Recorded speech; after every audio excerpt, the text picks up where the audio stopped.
You're tuned in to Ask the Master Auto Technician. Car questions? Get answers right now. Call 850-763-0555. James Auto Center, we fix it right, guaranteed. Beep, beep, beep, beep, yeah. Good morning, everybody. This is Tuesday morning's just early edition. I have Larry Walters calling all the way from Orlando. He represents FairTax.org out there. If you don't know anything about the FairTax.org, every Tuesday, or just about every Tuesday, we talk about how we as a public can force, I don't know if the word force is right, but encourage our legislators, the people that we've elected, to help change our tax laws. Right now, I don't know how many thousands of pages there are, but what we're talking about is getting rid of the federal income tax. Larry, how are we doing this morning? Good morning, James. I am doing very well, thank you. Glad to hear that. What I was trying to let people understand is this is a way to get rid of the federal income tax, where it's a consumption-based tax, where everybody has skin in the game. Every time you buy anything, you pay a tax on it, especially if it's new.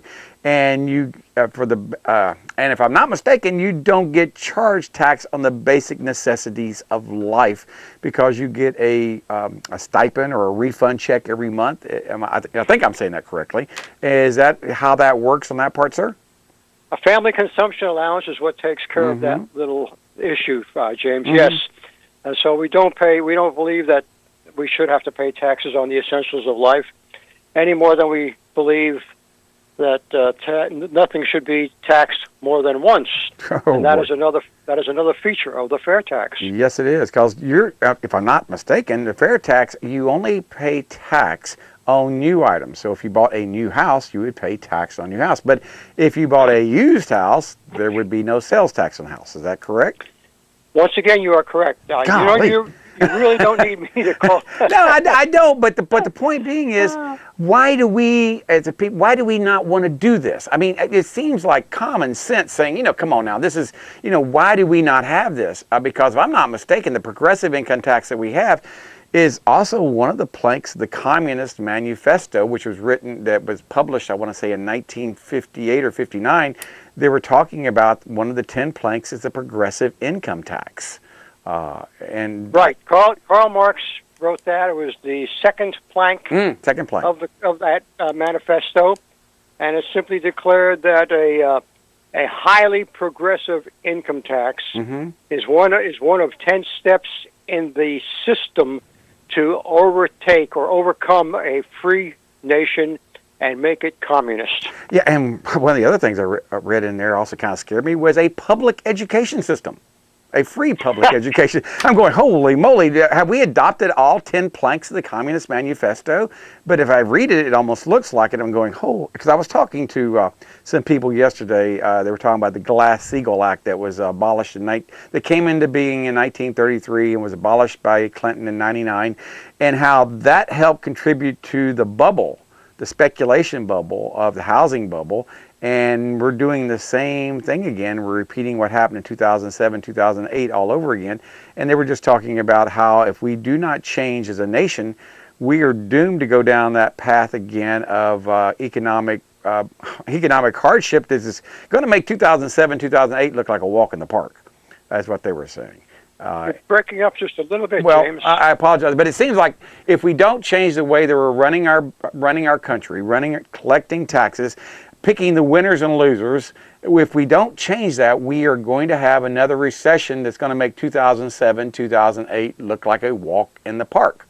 It's not going to be an easy thing to happen. It's going to be a nasty economic event, and a lot of people, I don't think, are prepared for that. And that's one of the reasons I think having a fair tax where everybody puts money into it, everybody becomes part of the system instead of trying to game the system, it would be beneficial to the country as a whole. You're right, no doubt about that. And I'm wondering, I'd like to ask, who is it that you were talking with that presented the Glass-Steagall? It was LaRouche PAC. They were talking about it out of Virginia. They were talking about how they're wanting to get Glass-Steagall reinstated to keep banks from having to do speculative lending, where they're going into derivatives and this hedge fund where they're not taking your money and gambling with it. That's right. Go ahead. Among other things, it prevented banks from working in multiple economic disciplines. In other words, a savings and loans bank could not do commercial lending. Correct. Or they could not invest in stocks, get involved in stocks and bonds, things of that nature. That changed our world in America here, because since that time we have had what you said, a deep depression. Well, yeah.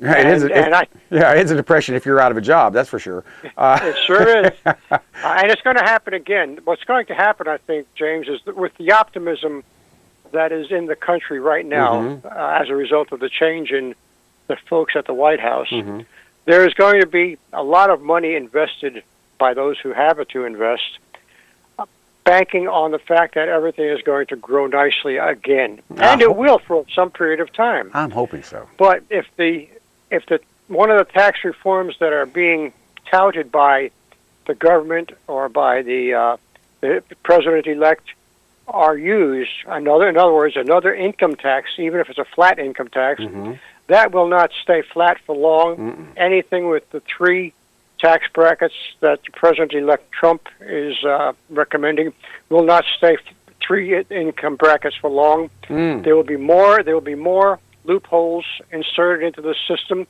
and it will put the brakes on a growing economy faster than you can shake a stick.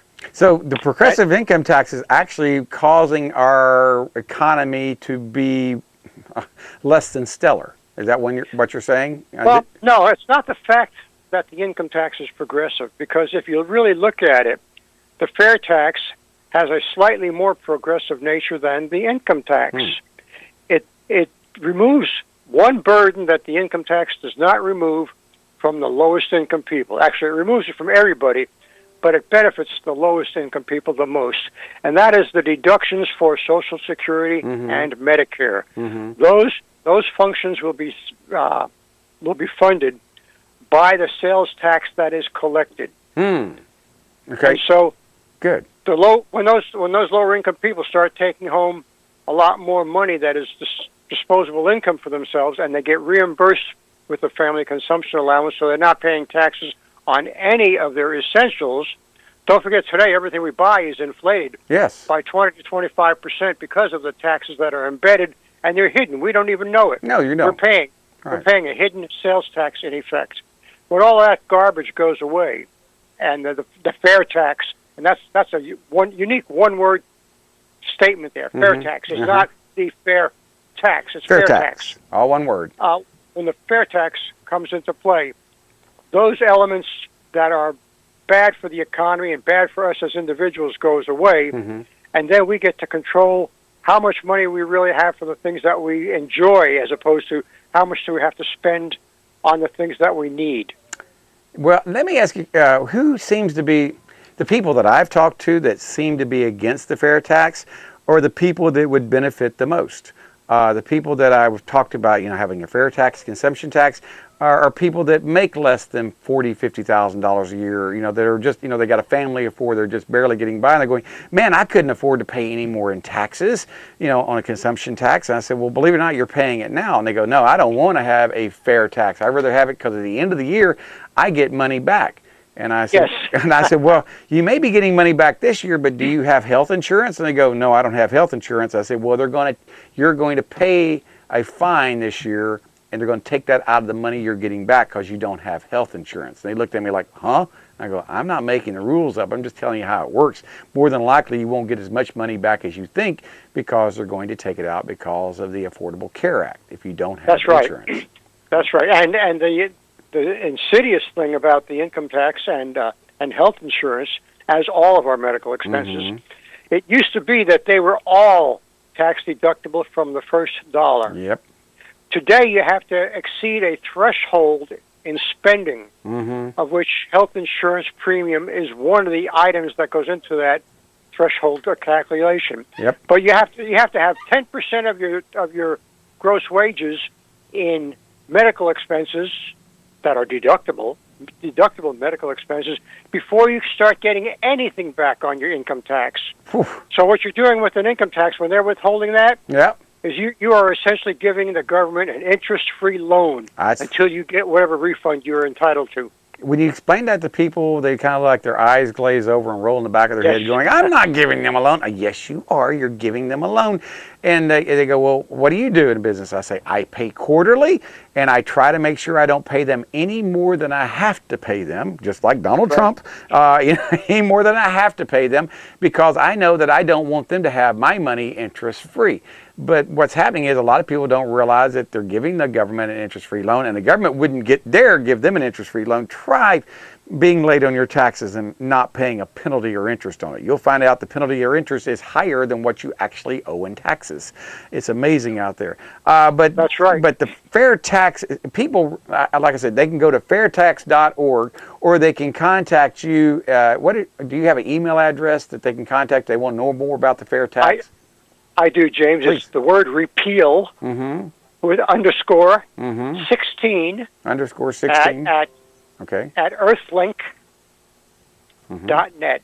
Okay. Repeal underscore 16 at earthlink.net. Okay, and if they have any questions, or if they want to volunteer their time, or if they want to go, are y'all looking for people to collect petitions, signatures, get involved? What are y'all looking for? I mean, right now, yes, we are. We're looking very heavily. We feel we've got this window of opportunity at this moment until maybe June, July, before the government implements some form of new taxation. Okay, so we got to move real fast, you're saying. Yes, we do. And if they will go to fairtax.org and register, they can. They will start receiving our weekly newsletter, which has always got something current in it regarding how the FairTax will be a help. And if they are able to, we would love them to join our 1040 club. And if they can't, that's $10. Commit $10.40 a month for the next 6 months. And if they can't do that, anything they can contribute would be welcome. Okay. But if they can't contribute financially, we can sure use them if they will learn a little bit about the FairTax and be able to share that concept with others and get those others to attend one of our webinars. I sent you a webinar announcement last week, James. You sure did. And tell people about a little bit about the webinar. We got time for that. Tell them about. The webinar is the fourth Thursday of every month. We go over the basics of the FairTax plan itself, and then we always cover a special topic. It runs for 1 hour, from 8 o'clock to 9 o'clock. PM? Actually, it usually runs a little bit longer because there are so many questions. We can take questions right over the computer. Okay, and so people can get their questions answered, and we'd love to have them join us. Okay, fourth Thursday of the month at 8 p.m. at Central Time or Eastern Time. What time is that? 8 p.m. Eastern Time. That'd be 7 p.m. our time. Is there a phone number or email or a link they can hook to get? Yeah, there is a link. If they would go to fairtax.org and click on the button up there, the big sign that says webinar, it will take them to where they can register to attend it. All right, that sounds. So all you got to do is just go to fairtax.org, click on register for webinar, click on it, and when it does come on, you'll get an email message to remind you of it, and then join the FairTax webinar, which is every Thursday, 7 to 8. Central Time, or 8 to 9, I think, Eastern Time. What are you going to say, Anna? Fourth Thursday? Fourth Thursday. Or every Thursday? That's the fourth Thursday. Am I right on that? Am I wrong? No, you said every Thursday. I apologize. Fourth Thursday. Yeah, it's early in the morning. I mean, I always get things messed up early in the morning. All right. Hey, thank you so much for being on here, Larry. We got to go to a break up here. But I want people to go to fairtax.org because we can make a difference in America if people get involved. It only took 3% to overthrow the British in 1776. So if we can get 3% of the American public to move this, we might be able to make a change in American tax structure. And I really appreciate it. All right. Thank you so much, Larry. We'll be right back. James. All right. James Auto Center, we fix it right.